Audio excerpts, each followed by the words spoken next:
আপনি যদি R15 নিয়ে কোথাও দাঁড়ান, তাহলে মানুষ আপনার R15কেই দেখবে, আপনাকে না। কিন্তু কোনো বিশ্বসেরা ফুটবল কিংবা ক্রিকেট প্লেয়ার যদি BMW নিয়েও দাঁড়ায়, সবাই কিন্তু ওই প্লেয়ারটাকেই দেখবে, তার BMW কেনা। আপনি যদি 10,000 টাকা দামের গেঞ্জি আর প্যান্ট পরেন, তাহলে মানুষ আপনার গেঞ্জি আর প্যান্টটাকেই দেখবে, আপনাকে না।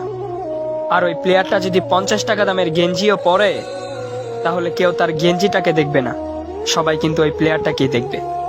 তাই আইফোন লাগবে, DSLR লাগবে, বাইক লাগবে, বাবা মাকে এত প্যারা না দিয়ে, ব্র্যান্ডের পিছনে না ছুটে নিজেকে ব্র্যান্ড বানানোর চেষ্টা করুন।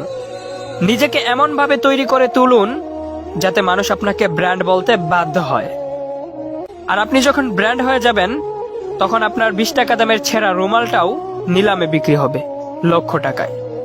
আর আপনি যখন ব্র্যান্ড হয়ে যাবেন, তখন আপনার প্রত্যেকটা জিনিসও ব্র্যান্ড হয়ে যাবে।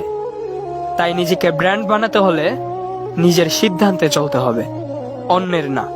আর একটা কথা মনে রাখবেন, জ্ঞান অনেকেই দিবে, কিন্তু আল্লাহ ছাড়া সঙ্গ কেউ দিবে না।